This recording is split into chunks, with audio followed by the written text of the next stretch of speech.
One, two, three, come on. Come on, come on. 근데 원래는 예년에 비해서 굉장히 따뜻하죠.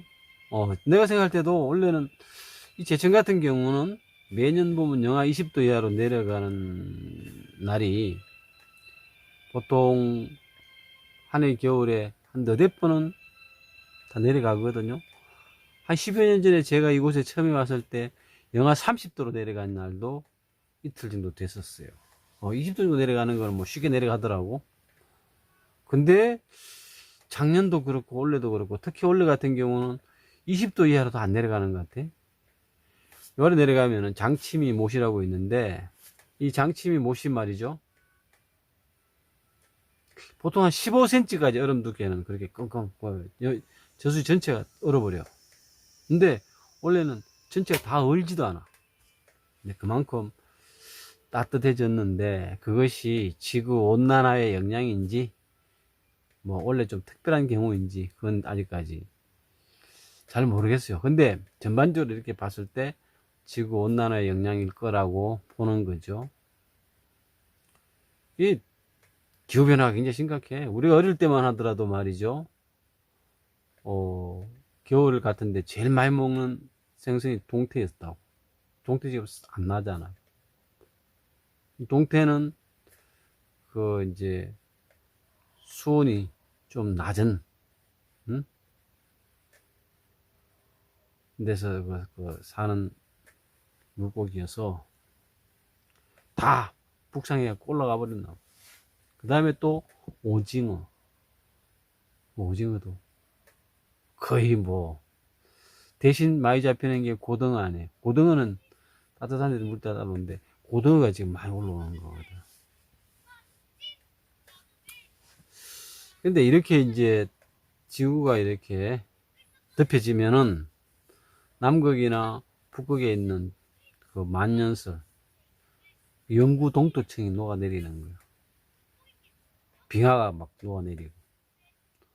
그렇게 되면은 이제 당연히 해수면이 올라가겠죠. 해수면이 올라가고 또 하나 문제점은 뭐냐면은 그 영구 동토층에서 얼어있던 바이러스나 박테리아, 고미생물들이 다시 부활하는 거예요. 살아나는 거예요. 그래서 어떤 영향이 생길는지 아직까지 장담을 못해요. 근데 이제 이 원생동물이라든지 그 박테리아 바이러스도 진화가 덜 된 거는 지금 또 다시 살아나는 게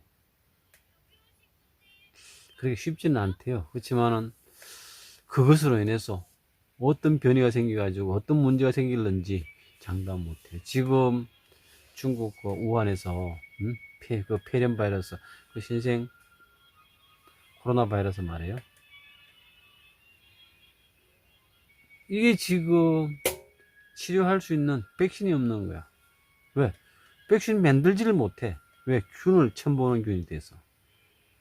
이런 문제가 생기는 건데, 지금 이제 북극이나 남극의 기후변화로 인해서 영구 동토층이 녹아내리면서 말이죠. 그 속에 있던 박테리아나 바이러스들이 어떻게 활동할지. 이것도 하나의 이제 공포의 대상이에요. 근데 이제 지구 역사를 이렇게 보면 한 45억만 년 동안 이렇게 보면은 빙하기가 있었고 간빙기가 있었고 이게 이제 계속 교차되어 오면서 근데 이걸 겪을 때마다 어떤 특정 동물들이나 식물들이 사라지는 거죠. 지구상에서 출현했다가 사라진 그 많은 생물들이 있는데 그 생물들이 대부분 보면은 이제 자연환경 속에서 도태되는 경우도 있지만 기후변화에 의해서 멸종을 하는 거예요. 인류도 마찬가지야. 우리가 이제 네안데르탈린이 우리 피 속에 그 네안데르탈린이 우리 호모사피엔스 사피엔스보다도 앞선 사람들이란 말이에요. 그러니까 신체적인 조건도 호모사피엔스보다 더 낫잖아요. 골격도 더 크고 근데 힘도 더 세고 말이죠. 근데 왜 멸종했느냐? 근데 여러 가지 요인들을 보는 거죠. 근데 이 네안데르탈린 같은 경우는 완전 육식족 종자예요. 육식 종족이야. 그러니까 지금 우리 호모사피엔스는 잡식이죠. 그러니까 육식뿐만 아니고 채식도 하잖아요. 근데 이제 이 네안데르탈린 같은 경우는 육식 위주예요. 물론 채식을 했을 거로 보는 관점도 있어요. 네, 그렇지만 주로 먹는 것이 육식이고, 왜냐면은 칼로리가 지금 우리가 현대인들 같은 경우는 2300에서 2800 칼로리면 하루 살잖아요. 그렇지만 이 네안데르탈린 같은 하루에 보통 4000에서 4800 칼로리 정도를 소모하지 시키지 않냐라고. 그 정도의 에너지를 쓰려면은 먹어야 되겠죠. 근데 이 채식을 해갖고는 그 칼로리를 얻기가 힘들어. 그건 뭐냐면 이 사람들이 주로 육식을 했다는 얘기죠. 육식을 하다 보면, 육식하면은 그 채식하는 사람들처럼 이렇게 군집 생활이 어려워. 그래서 흩어져 살았다는 얘기죠. 소수의 사람들이 가족 단위로 이렇게 집단 생활을 했다는 얘기죠. 그러니까 호모사피엔스는 가족 이상의 개념으로 뭉쳐 살잖아요. 근데 이제 그 네안데르탈린에서는 육식을 하는 바람에 이 사람들은 가족 단위, 최소한 그 큰 집단이 가족 단위였고 흩어져 살았고, 그러다 보니까 기후 변화에 이게 민감할 수밖에 없어. 네. 그러니까 주로 먹는 것이 고기인데, 짐승 잡아서 먹는 건데, 그 짐승의 수가 줄어들면 방법이 없잖아요. 그래서 네안데르탈린들이 도태됐다. 그러니까 그 영향이 뭐냐면은 기후변화에 있었던 거다. 이렇게 보는 관점들이 있죠. 그 다음에 이제 호모사피엔스와 어떤 경쟁 관계에서 밀렸다. 이럴 수밖에 없잖아. 근데 신체적인 조건이라든지 지적인 수준이라든지 이게 호모사피엔스보다 앞섰다 할지라도 일단은 쪽수에서 안 되잖아. 그렇죠? 왜? 이 잡식성인 호모사피엔스는 많은 수가 몰려 살고, 이 사람들은, 육식성인 사람들은 무리가 작아. 개인적으로는 더 능력이 뛰어난다 할지라도 쪽수에서 안 되는 거야. 그래서 호모사피엔스와의 경쟁 관계에서 이제 패배한 게 아닌가, 이렇게 보는 관점도 있고. 어떡하나 이제 지금 지구가 따뜻해지고 있는 거는 사실이에요. 그 요인들이 결국은 사람들이 만들어내는 이산화탄소라든지 이런 온실 효과에 의해서 지구가 덮여지는 경우도 뭐 그렇게 보는 관점도 있고, 이 한반도 속에서도 보면은 하이에나라든지 코뿔소라든지 사자라든지 뭐 긴팔 원숭이 같은 거, 이런 지금 현재 살고 있지 않는 짐승의 뼈가 나와요. 지금 열대라든지 아열대에 살고 있는 그런 동물의 뼈가 한반도에서 나오고 있어요. 그 얘기는 무슨 얘기냐? 한반도가 과거에는 매우 따뜻한 때가 있었다는 얘기야. 지금 다시 따뜻해지고 있는 거예요. 지금 보면은 우리 식물 같은 경우도 이 북방 한계선 있잖아요. 근데 그게 계속 북상 중이야. 사과라든지 포도 같은 게 과거에 같은 경우는 우리 어릴 때에도 사과는 대구 사과가 유명했거든. 지금 대구 사과 안 돼요. 이게 전부 위로 다 올라와가지고 여기 무산까지 올라왔어. 네. 조만간 있으면 사과의 주산지가 북한이 될 가능성이 굉장히 높아졌어요. 포도도 마찬가지야.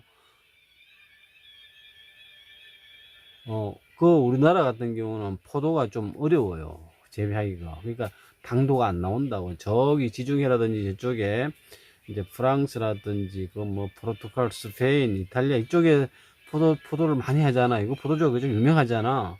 왜냐하면 기후가 따뜻하기 때문에 그런 거거든요. 근데 지금 한반도가 이제 따뜻해지니까 서서히 좋은 포도가 나와. 네. 기후변화는 굉장히 심각한데, 이제 이것이 우리가 이제 문명이 발전하면서, 어떤 문명이 발전하면 에너지를 많이 쓰잖아요. 그 부작용인지 어쩔 수 없는 현상인지 아직도 몰라. 그러니까 이제 기후변화뿐만 아니고 이 대기 중에 포함되어 있는 산소의 양, 질소의 탄소의 양, 이런 것 때문에 지구상에 살고 있는 종이, 특정 생물이 멸종을 할 수도 있고, 굉장히 번성할 수도 있고, 그런 거예요. 그런데 이제 우리가 이 인류학을, 응? 관심을 갖다 보면은, 그러니까 이제 이 선사시대에 관심을 갖다 보면은 자연스럽게 그런 쪽에도 관심을 갖게 되죠. 이제 나 같은 사람은 그냥 일반인으로서 관심을 갖는 거고, 젊은 사람들 같은 경우는 학문적으로도 관심을 가질 필요가 있어요. 대한민국 이제 먹고 살만 하잖아. 오로지 직접적으로 먹고 사는데 필요한 공부만 할 게 아니고, 뭔가 알고 싶은 부분, 지적 관심 내지는 호기심을 충족시킬 수 있는 그런 분야에 대한 관심, 연구도 필요합니다. 우리가 지금 대한민국이 기초학문 분야, 기초기술 분야가 조금 취약한 게 있어요. 왜냐면 과거에 그런데 신경 쓸 만큼 먹고 살기가 어려웠거든. 그런데 지금은 먹고 살만해졌으니까 그런 분야에 관심을 가지고 좀 노력할 필요가 있다고 생각하는 거죠. 예. 그래서 제가 이 일을 이제 관심을 갖는데, 저만 관심을 갖겠습니까? 이제 한 사람, 두 사람 이렇게 늘어나면서 그 한국 내지는 한국 사람들이 세계의 어떤 학문이나 문화 발전하는 데 있어서 서서히 더 큰 기여를 하게 되겠죠? 예. 그런 기대를 가지고 같이 한번 노력해 보는 겁니다.